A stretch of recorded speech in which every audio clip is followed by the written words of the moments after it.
What's up, everybody, and welcome to another lesson by Dan. Today, I'm going to be teaching you how to forecast for short-term rentals, calling this Forecasting 101. I am a former Google data scientist and forecasting analyst for about 10 years, so I'll show you how to use expertise that I learned in the private sector to bring to your own Airbnb. I have currently 4 units, soon to be 5, under management. Most of them are out in Colorado, but two of them are actually in Illinois. I own about half of them and manage the other half for other investors. And I consider myself a custom Airbnb developer. I build a lot of these from the ground up, and having an accurate forecast is really the key to making these a success. I also run an Airbnb mastermind course called Vivala, where I teach other students how they can follow a similar path to build passive cash flow using Airbnbs. And I run a few local meetups. So if you're in Chicago and want to come meet or join some meetups, come to the Windy City Short-Term Rental Investors. Here you can see a couple of my units. The most recent one is a cabin and a geodome located near a national park. The A-frame in the middle is the one just about to start breaking ground on as of late November 2023. The top right one is the house hack that I started with, and the bottom ones are my Illinois properties. The bottom right one is the in-law unit underneath my primary, and the bottom left one is a new 2-bedroom that I'm going to be managing for an investor. So let's get into forecasting. So let's start with why forecast.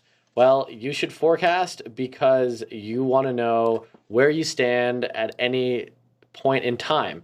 And you should really run the numbers pretty rigorously before you buy a short-term rental. It's a huge purchase. It's a huge asset to buy. And only by having both an annual and a monthly forecast can you understand how you're doing on a month-to-month basis and make adjustments accordingly. So let's start with, what do we need to forecast? Well, revenue is really the key. Expenses are a lot easier to forecast. I'm going to really focus this presentation on how to forecast revenue. The key aspects, the key components of this that we need to forecast are average daily rates, our occupancy rates, and we can combine those for the metric RevPAN, which is revenue per active night or per available room. There's different ways of calling it, but it's essentially multiplying ADR times occupancy. We won't get into expense forecasting too much, but we will talk about forecasting cleaning revenues, since they are both a revenue and an expense. They offset, but we should still be forecasting and including them. So let's first talk about what is seasonality. Seasonality is a characteristic of time series forecasts in which data repeats on a regular schedule every single year. You can think of the seasons. The seasons in short-term rental often lead to revenue, where most of the country looks about like a bell curve. You can see this graph right here. The bell curve peaks in the summer and has a low in the winter. So you should expect, unless you're in a beach town, unless you're super far south, you should expect your seasonal curve to look like Chicago's. Maybe it has a slightly higher winter, maybe it has a slightly worse winter and a higher peak. But the majority of seasonal curves that I see look exactly like this, which is about 40% in January, February of the average month revenue, and somewhere between 125 and 150% in the peak 6 months, which really go from May through October. You can see how that's expressed in terms of the average revenue for a hypothetical Airbnb in Chicago. It's about $2,000 per month in low season, about $8,000 a month in high season if you are on track for about $80,000 per year. Here are some examples of seasonal curves, including the year-over-year trend, since seasonality, as expressed in terms of occupancy rates or the revenue curve as a result, is not stable everywhere, although in some markets it is fairly stable. You can see in Chicago, we have had a very stable seasonality for the past 3 years. Although in 2020, you can see partial year here, there was a very, very low low.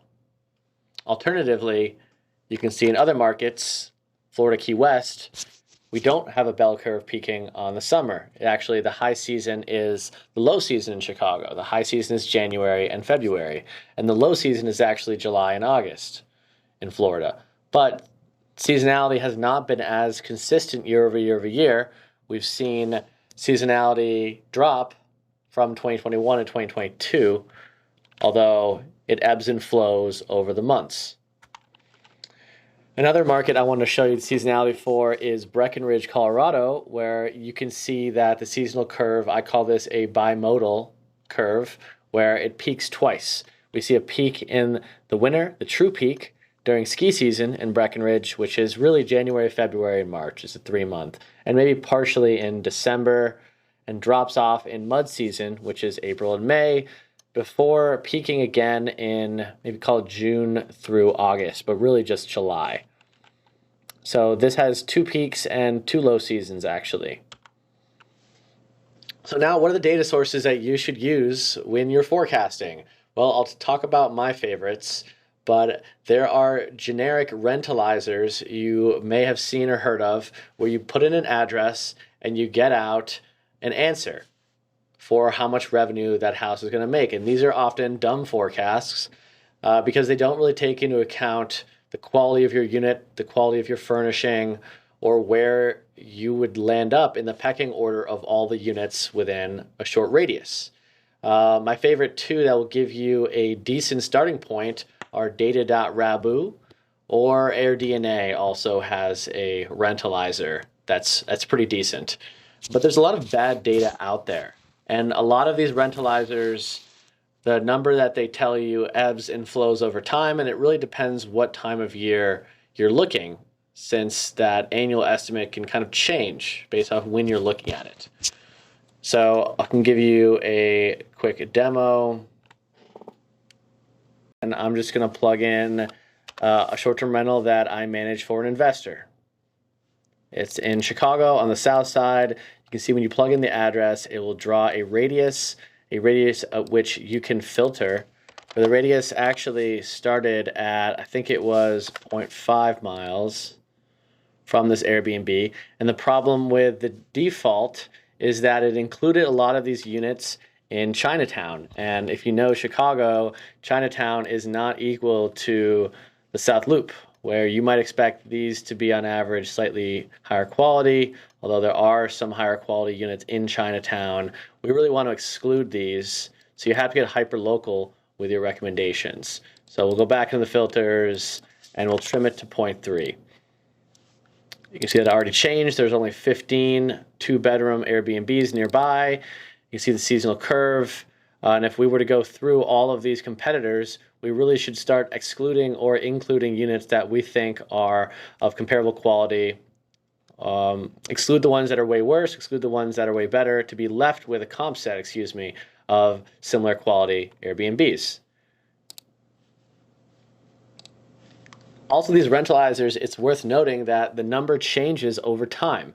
Since we went through a huge bubble in short-term rental revenue, the rentalizers also went through their own bubble, since they were just looking at a look-back window over how much revenue you can make. In 2021, we saw a lot of pent-up traveling demand domestically in the U.S., which caused annual revenues to go into kind of a bubble. And you can see that bubble get expressed here on this graph. And if you look at any graph of a rentalizer and how its annual number changes over time, you'll see this, where for this specific condo, it would tell you about $58,000 back in 2021, or mid-2022, using the last 12 months, it would tell you almost $70,000, which is a big increase. And it's since come all the way back down. This kind of ebbs and flows over time. That's why this is not really an exact science. But let's go through some data from AirDNA now. So for this same South Loop 2-bedroom apartment, this resides in the zip code 60605, which is a pretty decent market. And it seems like it's gotten a lot better over time from the high-level stats. You can see revenue is up 14%. You can see occupancy rate is up 6% last year. Average daily rates are up 16%. And as a result, revenue per active room, per available room, is up 34%. So rental growth has been huge. Seasonality is fairly poor in this market, though. But if we're going to make a prediction and a forecast, we really need to go into AirDNA 60605. So, first of all, I purchase the Pro. I purchased the Pro subscription on AirDNA. So to get the full amount of data that I'm going to show you, you actually need to pay about $250 a year or $25 a month, I think is the current price. So when you're looking up 60605, the submarket that this condo is in, you can have all of this additional data. And you can see, this is what allows me to get 3 years of historical that I need to actually make a prediction for next year, because time series forecasting is all about trend plus seasonality. So we're going to take the average seasonal curve and we're going to apply some trend to it. We're going to use logic as well as information about the economy to figure out what next year is likely to be. So all of this data that you're seeing is scraped off of AirDNA. So let's start with occupancy rates. Again, I bought the Pro subscription. We're going to use the last 2 years to predict the next year. And we're not going to use fancy statistical time series forecasting tools. We're actually just going to use logic and intuition and a little bit of what we know about the economy to make a prediction. And this doesn't have to be rocket science to do this. So we can see that occupancy for this zip code for 2-bedroom apartments is at its highest rate for most of this year before dipping down below 2022 a little bit and well above 2020 and 2021. I think it would be pretty aggressive to predict that to continue going. So we're going to use an average of the last 2 years, which you can see here in orange, to make that prediction. You can see the actual monthly numbers on the right. Occupancy on a monthly basis ranges from 42% to 84% for a 2-bedroom apartment in the South Loop, which translates to the amount of days sold in our forecast for 2024, ranging from 13 to 26. Next, we're going to predict the average daily rates.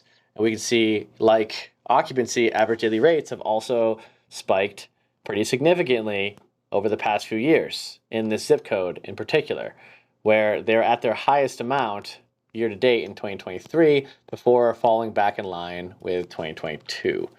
So, I think we should use a flat forecast. I think since we're going to recession, I would not expect huge rises in average daily rates, but we might expect it to be flat year over year. So we're going to apply just a 3% inflationary number to 2023 to get 2024. And we're not going to get too aggressive with our expectation.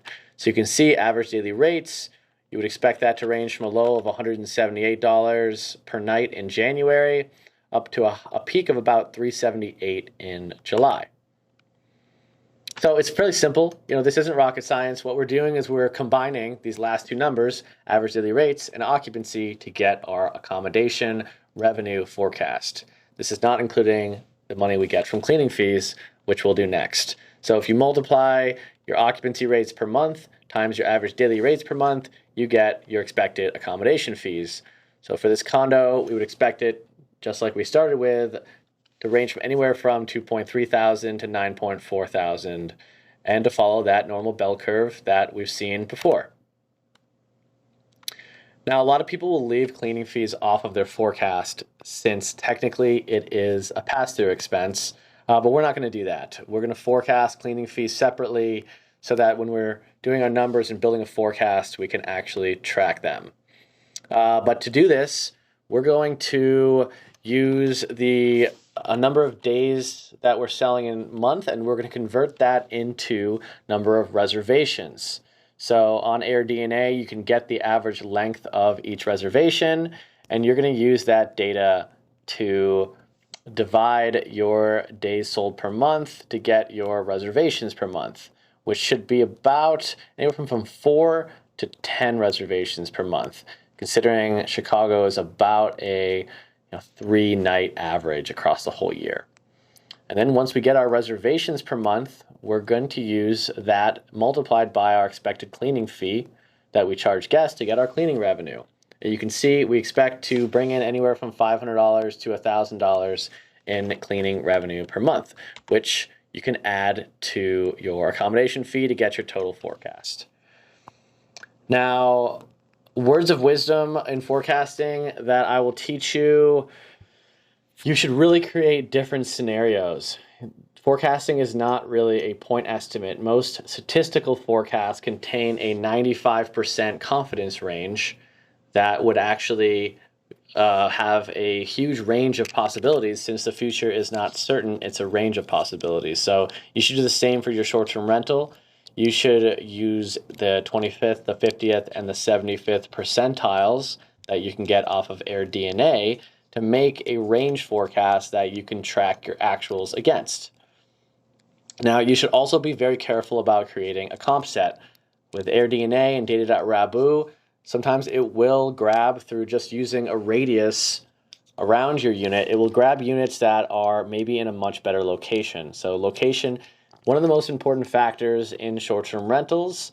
For example, if you're not on the lake in Chicago, you shouldn't compare yourself to units and their revenue that are on the lake. Or if you're not beachfront, don't compare to beachfront. Or, for example, we filtered out Chinatown condos, since I think my area was a little bit more premium than that area. We talked about the economy a little bit, but if you're expecting, or if finance is expecting the economy to go into a recession, well, you should expect spending per person to go down in a recession, and that will impact your average daily rates and your occupancy rates. So not every market is made the same. Not every recession impacts all types of markets the same. Maybe if you're in a drive-to market, you might expect to be a bit more resilient than if you're in maybe Hawaii, a fly-to market during recession. But still, you should be realistic about your expectations and not just carry forward huge growth in the last few years expected to continue. And as you get more data, you should revise your forecast. I'll show you guys some of my forecasts, and data that has come in has informed how I predict going forward. So ultimately, historical performance is going to be the best indicator into how to build a forecast. So this is actually my basement in-law unit house hack, which is a very budget to mid-tier option, since it is below grade. It's underground. Technically, it is a basement. And I don't price it like a luxury unit because of that, although I did the best I could with furnishings. So here I scraped the 25th, the 50th, and 75th percentile ranges in blue, red, and green. And in yellow, I've been plotting my actuals against that. I think this is up through October with forecasted data in November. So you can see, generally speaking, I was tracking at the 25th percentile, although some months I was able to hit the 50th or the 75th percentile in low season. In high season, I'm generally between the 25th and the 50th percentiles, which is about how I price it. I'm more of a budget option in Chicago. But you can see that these monthly numbers do bear out. They do become true in how your unit actually performs, especially if you're doing good revenue management with third-party pricing tools like PriceLabs. Now here is the numbers from my custom cabin and geodome, by far my best performer.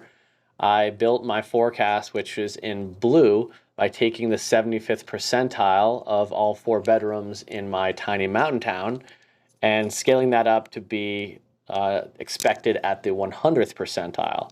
So the blue line was simply taking 75th percentile and multiplying it by about 1.3. It's kind of a finger in the air forecast.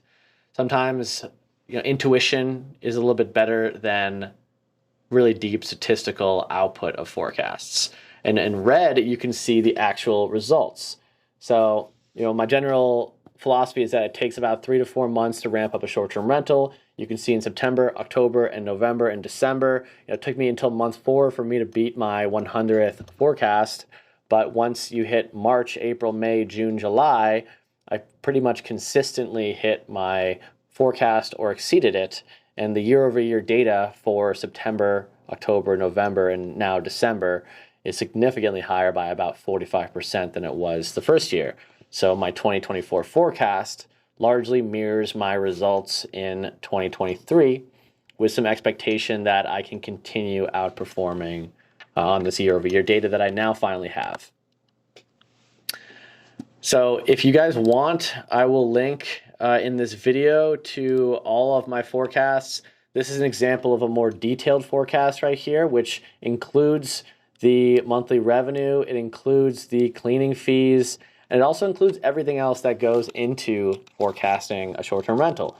So once you're done predicting revenue, you should go in and predict all your expenses, which is generally stuff you can figure out, which is like utilities and maintenance and cleaning fees. You can use your loan schedule. If you have a property manager, you could include that. You might have an HOA. Some of these expenses are seasonal and some of these are not seasonal. So you should use that to build a more extended forecast. And from there, you can predict your net income and your net cash flow off of that number. You could even build it up into a quarterly schedule. So you should really have a very clear expectation over, are you expecting to lose money? Like the investor I'm managing this house for, this is the low scenario, this is the base scenario, and this is the high scenario. Now, in the base scenario, after paying my 25% management fees, we expect him to make about $9,000 in free cash flow or about $11,000 in net income. But you can see how that tracks across the quarters. As we launched it in November, the expectation that I've set for him is that you should expect to be out of pocket. You should expect to be losing money on a monthly basis through slow season, and high season in Chicago is where you really make all your money. So, to build this forecast, I took that expected seasonal curve, I took the annual revenue from different scenarios, like my low and my high and my base, and I distributed that annual revenue to each month relative to the expected curve. So this is how you should be forecasting. We can also talk through the underlying metrics that we use in this presentation: ADR, occupancy, the length of stay data, and how that wraps up together to create this full revenue forecast. But if you're not building a forecast at that level of detail, you're probably not going as far as you need to do to make yourself successful. Most short-term rental hosts I know are just kind of flying blind.